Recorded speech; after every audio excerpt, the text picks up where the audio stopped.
Hello guys, in this lecture we are going to talk about constrained motion. ठीक है, इस lecture में हम किसके बारे में बात करने वाले? कंस्ट्रेन्ड मोशन, CONSTRARNED,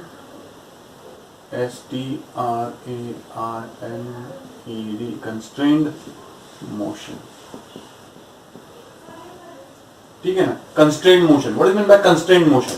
कंस्ट्रेन्ड क्या होता है? कंस्ट्रेन्ड यानी एक चीज होनी कंपलसरी होती है और उसकी वजह से बाकी सारी चीजें होना शुरू हो जाती है। फॉर एग्जाम्पल, सुबह उठ के आपको अगर स्कूल जाना है तो सुबह आपको जल्दी उठना पड़ता है। अब सुबह जल्दी उठने के लिए आपको शाम को जल्दी सोना पड़ता है। अगर शाम को जल्दी सोना है आपको, तो आपका पूरा होमवर्क, आपकी पढ़ाई, सब कुछ आपको जल्दी करना पड़ता है। तो ये सारे कंस्ट्रेंट आ जाते हैं।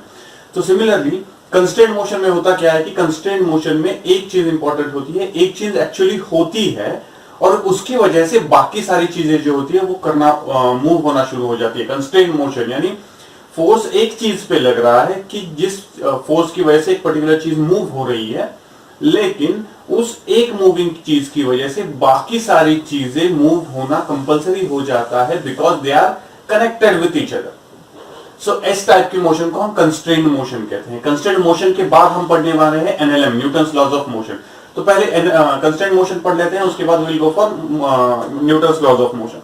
सिंपल सी बात है। सपोज कंसीडर करो कि ये एक यहां पे एक ब्लॉक है। इस ब्लॉक को मैंने एक स्ट्रिंग के साथ दूसरे ब्लॉक को लगाया है।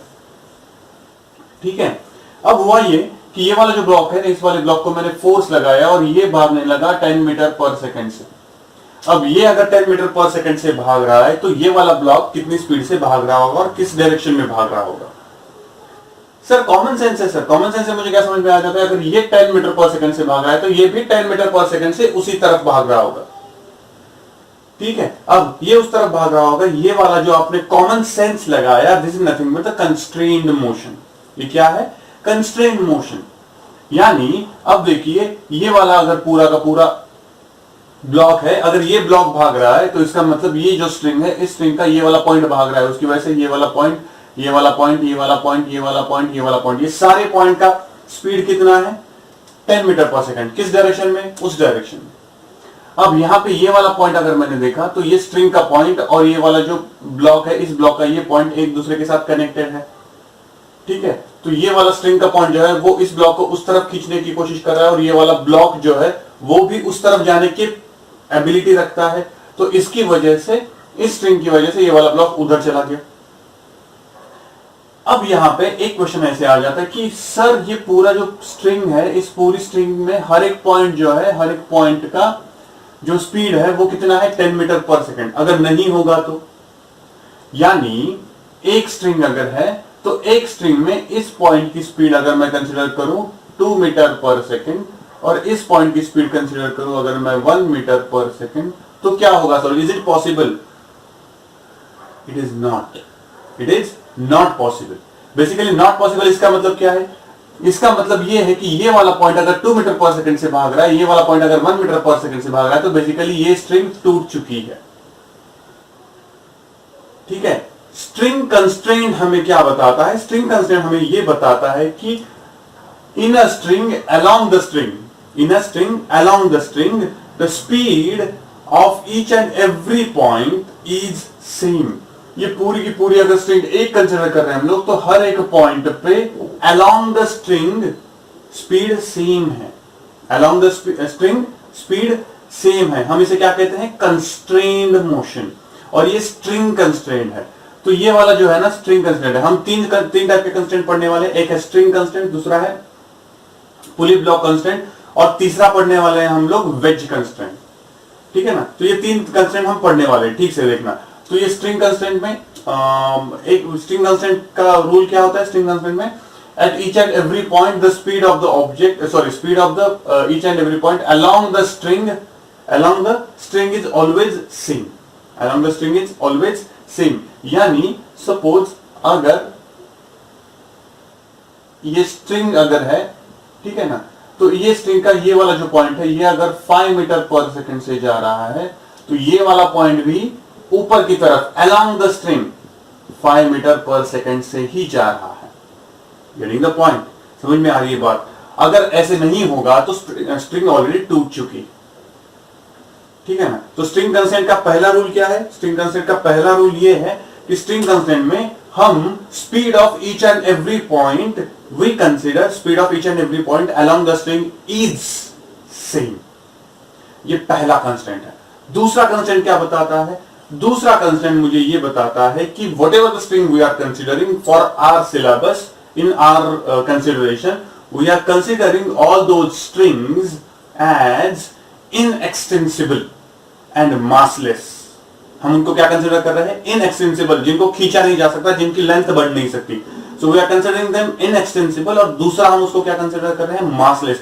उनका मास हम कंसिडर नहीं करेंगे, इनका मास हम कंसिडर नहीं करेंगे। ये स्ट्रिंग कंस्टेंट का दूसरा रूल है जो हम यूज करने वाले हैं। पहला रूल है कि speed at each and every point is same, और दूसरा रूल ये है कि we are considering the string is inextensible and massless. We are considering the string inextensible and massless.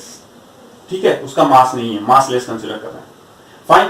अब एक छोटा सा एग्जांपल करके देखते हैं। जस्ट टेल मी कि इस पे एग्जांपल्स आपको समझ में आते हैं कि नहीं आते। Just tell me, try to understand the example is simple से बात है कि एक सरफेस ऐसे है, ये ऐसे रिजिड सरफेस दिखाया जाता है, रिजिड सरफेस की जो हिल नहीं सकता। इस रिजिड सरफेस पे एक ब्लॉक है, इस ब्लॉक को मैंने एक स्ट्रिंग लगाया और ओवर द पुली इस स्ट्रिंग को मैंने नीचे ले लिया। ठीक है, अब यहाँ पे और एक ब्लॉक है जिसको ये स्ट्रिंग लगाई हुई है, जो अनदर रिजिड सपोर्ट पे बैठा हुआ है। ठीक है, ये वाला जो एंगल है ना, ये वाला एंगल 53 डिग्री है, कंसिडर कर लो। हाँ, आपको 30, 60, 90 ये अलग अलग 30, 60, 90, 45 ये अलग अलग आपको एंगल्स के साइन कॉस पता है। ये 53 डिग्री एंड 37 डिग्री ये आपको याद रखना पड़ेगा। इजी है इसलिए याद रखते हैं हम लोग। Sine 37 degree and sine 53 degree. ठीक है ना, इनके लिए sine 37 degree is 3/5 and sine 53 degree is 4/5। याद रखना, ये याद रखना इंपॉर्टेंट है आपके लिए। तो उसके बाद cos 37 degree and cos 53 degree, ये भी याद रखना आपको बनता है। इट्स इजी टू रिमेंबर, सो याद रखना इसको। सो cos 37 डिग्री, cos 37 डिग्री कितना मिलेगा आपको? ऑब्वियसली यहां से देखिए पता चलेगा आपको 4/5 एंड cos 53 डिग्री 3/5। तो ये याद रख लो, बेटर है, याद रहेगा तो आपको, सो हमें बहुत सारे एग्जांपल्स करने में ईज होगी। सो यहाँ पे अब मैं कंसिडर करके चल रहा हूं कि ये वाला जो ब्लॉक है, ये वाला ब्लॉक ए ब्लॉक कंसिडर करो, ये वाला ब्लॉक बी ब्लॉक कंसिडर करो। ये वाला ब्लॉक जो है वो इस डायरेक्शन में 5 मीटर पर सेकंड से जा रहा है। तो what is the speed of this block?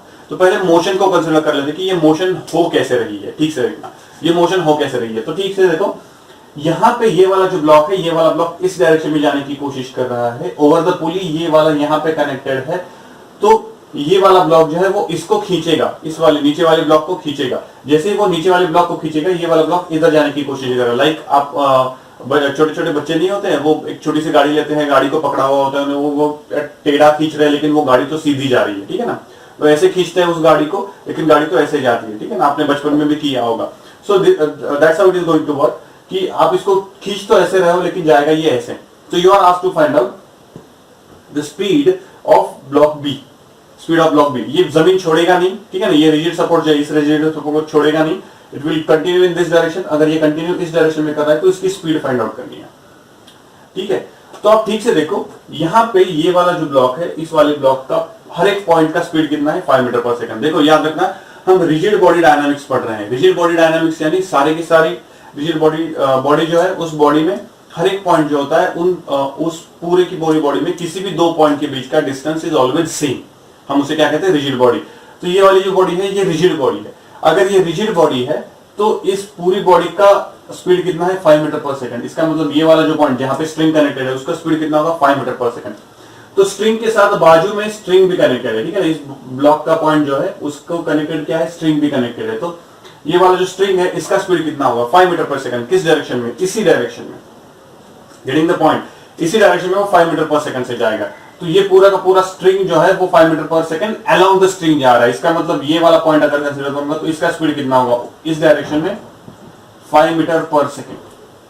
ये वाला नीचे वाला जो पॉइंट है जहां पे एक्चुअली स्ट्रिंग कनेक्टेड है, जहां पे एक्चुअली स्ट्रिंग कनेक्टेड है, वो वाला पॉइंट किस तरफ जा रहा है? ऊपर की डायरेक्शन में 5 मीटर पर सेकंड से जा रहा है। अब इसकी वजह से ये वाला जो नीचे वाला ब्लॉक है उसका मूव होना तो कंपलसरी है, it is going to move, ठीक है। लेकिन ये वाला जो ब्लॉक है वो इस डायरेक्शन में मूव होगा, यानी उसकी वेलोसिटी तो हम उसको इस डायरेक्शन में दे रहे हैं 5 मीटर पर सेकंड, लेकिन वो मूव हो रहा है इस डायरेक्शन में। Getting the point? वो मूव हो रहा है इस डायरेक्शन में। ये वाला एंगल हमें 53 डिग्री दिया है, यानी ये वाला जो स्पीड है, इस वाले स्पीड का सिर्फ इतना वाला पार्ट काम कर रहा है एज अ स्पीड। तो ये वाला पार्ट कौन सा है? तो ये है resolution of vector. Resolution of vector आने पर ये अगर वैल्यू अगर मैं v मीटर पर सेकंड पकड़ लेता हूं तो मुझे पता है v इज इक्वल टू इसका हॉरिजॉन्टल वाला कंपोनेंट। ठीक से देखो, ये 5 मीटर पर सेकंड जो है 5 मीटर पर सेकंड का हॉरिजॉन्टल वाला component. So v is equal to angle पता है, एंगल पता है तो v is equal to 5 cos 53 degree. Resolution of vector 5 cos 53 degree which is nothing but 5 multiplied by cos 53 3/5। So 3/5 5 5 कटा which is nothing but 3 metre per second.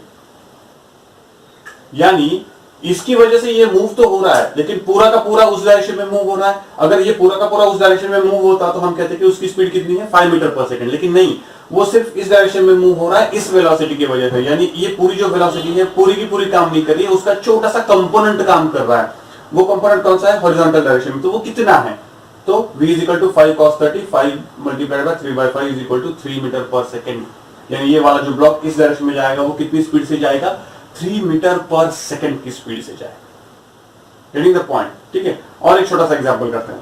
चलो, दो rigid supports है, ठीक है, और दो रिजिड सपोर्ट्स के बीच में एक रॉड लगाया हुआ है और उस रॉड पे एक रिंग है, ठीक है ना। उस रॉड पे एक रिंग है। अब ये वाली जो रिंग है, ये वाली रिंग कनेक्टेड है एक पुली के थ्रू, ठीक है, एक पुली के थ्रू, जो पुली रिजिड सपोर्ट पे लगाई गई है, एक पुली के थ्रू ये कनेक्टेड है एक ब्लॉक के साथ। ये कनेक्टेड है एक ब्लॉक के साथ। ये वाला ब्लॉक जो है ए, उसकी स्पीड कितनी है? नीचे वाली डायरेक्शन में 2 मीटर पर सेकेंड है, ठीक है, 2 मीटर पर सेकेंड है उसकी नीचे वाली डायरेक्शन में स्पीड। अब आपको एंगल दिया हुआ है, ये वाला एंगल, ठीक है ना। ये अगर इस तरफ मूव हो रहा है तो ये वाला एंगल आपको दिया हुआ है 37 degree. So find the speed of the ring along with which it is going to move throughout the rod। ये वाला जो रॉड है इसके अलावा वो मूव होगा, तो इसकी स्पीड निकालनी, ठीक है। अब देखो, ये वाला 2 मीटर पर सेकंड से नीचे जा रहा है। अगर ये 2 मीटर पर सेकंड से नीचे जा रहा है तो ऑब्वियसली ये वाला पॉइंट जो है वो 2 मीटर पर सेकंड से नीचे जा रहा है। Getting the point? अगर ये नीचे 2 मीटर पर सेकंड से जा रहा है तो यहाँ पे देखोगे आप, तो ये वाला, क्योंकि ये पूरी की पूरी एक ही सिंगल स्ट्रिंग है, अगर सिंगल स्ट्रिंग है तो सिंगल स्ट्रिंग पे कंस्ट्रेंट है, ठीक है ना। सिंगल स्ट्रिंग पे कंस्ट्रेंट है, तो सिंगल स्ट्रिंग पे कंस्ट्रेंट है, तो अगर ये नीचे जा रहा है तो ये वाला जो पॉइंट होगा, ठीक से देखना, ये वाला जो पॉइंट होगा यहाँ पे ये इस डायरेक्शन में जाने की कोशिश करेगा। Can you imagine the motion? Motion imagine कर पा रहे हो, ठीक है ना। तो ये इस डायरेक्शन में जाने की कोशिश करेगा। तो अगर ये वाली स्पीड जो है, यानी वो जो रिंग है वो रिंग इस तरफ जाने की कोशिश कर रही है, लेकिन उसको एक्चुअल वेलोसिटी इस डायरेक्शन में मिल रही है, वो कितनी है? 2 मीटर पर सेकंड। तो इसका मतलब ये वेलोसिटी जो है, इस वेलोसिटी का कॉस कंपोनेंट है, ये कितना है? 37 डिग्री। Getting the point? ये जो रिंग है वो इस वेलोसिटी की वजह से जा रही है, लेकिन इस तरफ नहीं, वेलोसिटी की डायरेक्शन में, यानी उस तरफ नहीं जा रही है, वो जा रही है हॉरिजॉन्टल। इसका मतलब पूरी वेलोसिटी का काम नहीं कर रही है, वो सिर्फ उसका कंपोनेंट ले रही है। अगर वो उसका कंपोनेंट ले रही है तो इस डायरेक्शन में वो इसकी वेलोसिटी कितनी होगी? तो अगर ये मैंने v पकड़ी तो v इज इक्वल टू कितना मिलेगा? 2, और ये क्या है? 37 डिग्री। सो 2 cos 37, तो कितना मिलेगा मुझे? cos 37 की वैल्यू 4/5। सो 2 मल्टीप्लाइड बाय 4/5, तो कितना आएगा ये? 8/5। इतनी स्पीड से वो हॉरिजॉन्टली जाएगी। Getting the point? इतनी स्पीड से वो हॉरिजॉन्टली जाएगी। So this is how it work. और एक छोटा सा एग्जांपल करके देखते हैं, ठीक है ना। ट्राई करो। ये ब्लॉक ए है सपोज, ठीक है, और ये वाला जो एंगल है, ये वाला सपोज दिया हुआ है 37 डिग्री एंगल दिया हुआ है। एग्जैक्टली इसी लेवल पे एक दूसरा ब्लॉक रखा हुआ है,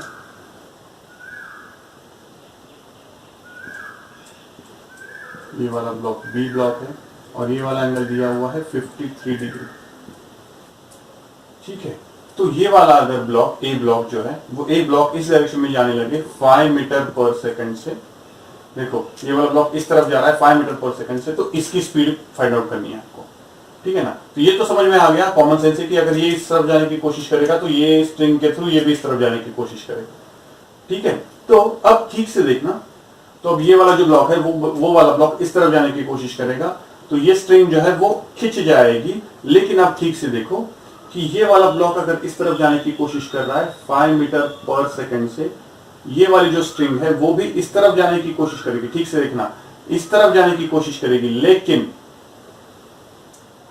इस तरफ जाने की कोशिश करेगी, लेकिन प्रॉब्लम क्या होगा, it will not be 5 metre per second से इस तरफ जाने की कोशिश करेगी, ठीक है। तो ये अगर स्ट्रिंग का अगर मैंने वेलोसिटी वीएस पकड़ा, ठीक है ना, स्ट्रिंग का वेलोसिटी वीएस अगर पकड़ा, तो ये पूरी की पूरी 5 मीटर पर सेकंड से नहीं जाएगी, उसका एक कंपोनेंट जाएगा। तो वो कंपोनेंट कितना है, तो मैंने देखा कि 5 मीटर पर सेकंड जो स्पीड है, तो 5 मीटर पर सेकंड के साथ वीएस का जो भी वेलोसिटी है वो कितना एंगल करता है, ठीक से देखो वो कितना एंगल करता है। ये वाला एंगल मुझे पता है 37 डिग्री, तो ये वाला कितना होगा 37 डिग्री, यानी यहाँ पे ये वीएस जो है, ठीक से देखना, वीएस जो है, वीएस और ये वाला जो वेलोसिटी है, ये वाली वेलोसिटी और ये वाली वेलोसिटी में एंगल कितना है 37 डिग्री।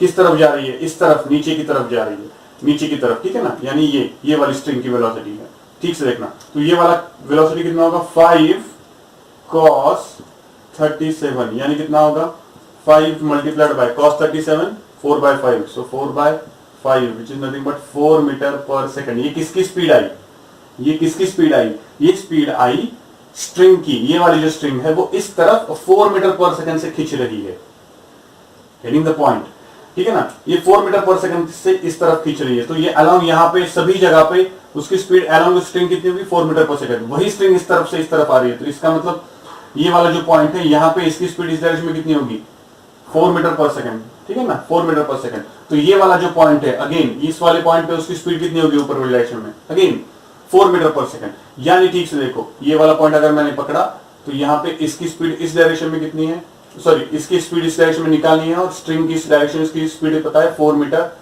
पर सेकंड। तो ये वाला एंगल पता है मुझे 53 डिग्री, तो ये वाली स्पीड निकालनी है। तो ऑब्वियसली क्या मिल जाएगी मुझे 4 cos 53 which is nothing but 4 multiplied by 53 degree कितना है 3/5, so 3/5 which is nothing but 12/5 metre per second. ये किसकी स्पीड आई, इस ब्लॉक की speed, which is nothing but 5 2 10.4, यानी 2.4 स्पीड आई मीटर पर सेकंड। इस डायरेक्शन में ब्लॉक भी कितना जाएगा 2.4 मीटर पर सेकंड से, क्योंकि ये वाला एंगल और ये वाला एंगल अलग अलग है। तो ये है कंस्ट्रेंट मोशन, ये है स्ट्रिंग कंस्ट्रेंट, ठीक है ना। स्ट्रिंग कंस्ट्रेंट क्या है ये, नेक्स्ट लेक्चर में will go for pulley constraint, pulley constraint के लिए जाएंगे, उसके बाद वेज कंस्ट्रेंट के लिए जाएंगे। इसके लिए आपका रिजोल्यूशन ऑफ वेक्टर अच्छा होना बहुत ज्यादा जरूरी है। तो ये रिजोल्यूशन ऑफ वेक्टर होता क्या है आप ठीक से समझ लोगे तो ये पूरा का पूरा चैप्टर जो है ना वो बहुत सबसे इजी और स्कोरिंग चैप्टर होता है, ये वाला चैप्टर और न्यूटन्स लॉज ऑफ मोशन, ठीक है ना। तो Newton's laws of motion and ये वाला चैप्टर जो है वो बहुत अच्छी तरीके से आप कर लोगे तो you will consider this whole is very easy. आपको बस रिजोल्यूशन ऑफ वेक्टर बहुत अच्छे तरीके से आना चाहिए, हर जगह के अलग अलग तरीके से आपको एंगल्स निकालने आने चाहिए, ठीक है। So in the next lecture will go for pulley constraint. Pulley constraint क्या होता है उसके हिसाब से हम उसके बारे में बात करेंगे। Thank you.